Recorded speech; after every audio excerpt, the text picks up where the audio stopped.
Line Kashmir honey, அழகும் வாசனையும் கமழும் காஷ்மீர் லயன் காஷ்மீர் ஹனி.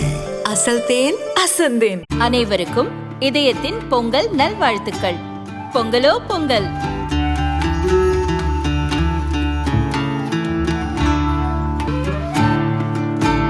அனைவருக்கும் இதயம் மந்த்ராவின் பொங்கல் தின நல்வாழ்த்துக்கள்.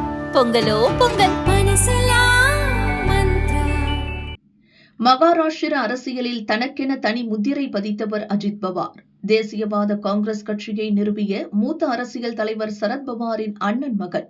இளம் வயதிலேயே அரசியலில் ஆர்வம் கொண்ட அஜித் பவார் சித்தப்பா சரத்பவார் உடனே பயணிப்பதை பழக்கப்படுத்திக் கொண்டார். அவரது அறிவுறுத்தலின்படி 1991 பாராமதி லோக்சபா தொகுதியில் முதலாக காங்கிரஸ் வேட்பாளராக களமிறங்கி வெற்றி பெற்றார். தொடர்ந்து அதே ஆண்டு நடந்த பாராமதி சட்டசபை தொகுதியில் நடந்த இடைத்தேர்தலில் போட்டியிட்டு எம்எல்ஏ ஆனார். 1995 நடந்த தேர்தலிலும் காங்கிரஸ் வேட்பாளராக களமிறங்கி மீண்டும் வெற்றி பெற்றார்.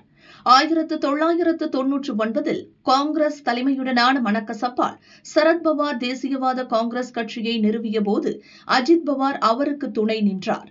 தொடர்ந்து 1999 சட்டசபை தேர்தலில் தேசியவாத காங்கிரஸ் வேட்பாளராக களம் கண்டு மகாராஷ்டிர சட்டசபைக்கு தேர்வானார். 2004, 2009, 2014, 2019 மற்றும் 2024 ஆண்டுகளில் நடந்த சட்டசபை தேர்தல்களிலும் பாராமதி தொகுதியிலிருந்தே எம்எல்ஏவாக தேர்வானார்.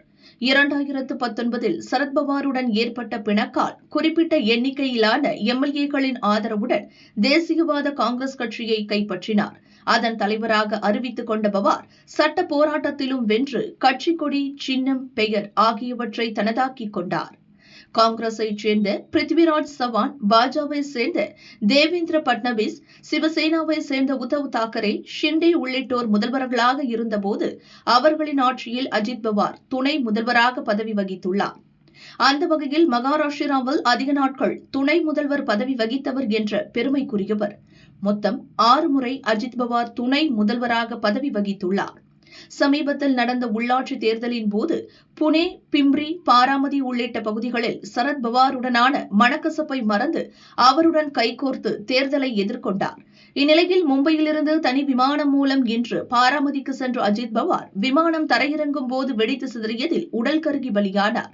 மகாராஷ்டிர அரசியலில் தனிப்பெரும் ஆளுமையாக திகழ்ந்த அஜித் பவார் மறைவுக்கு முக்கிய அரசியல் தலைவர்கள் இரங்கல் தெரிவித்துள்ளனர்.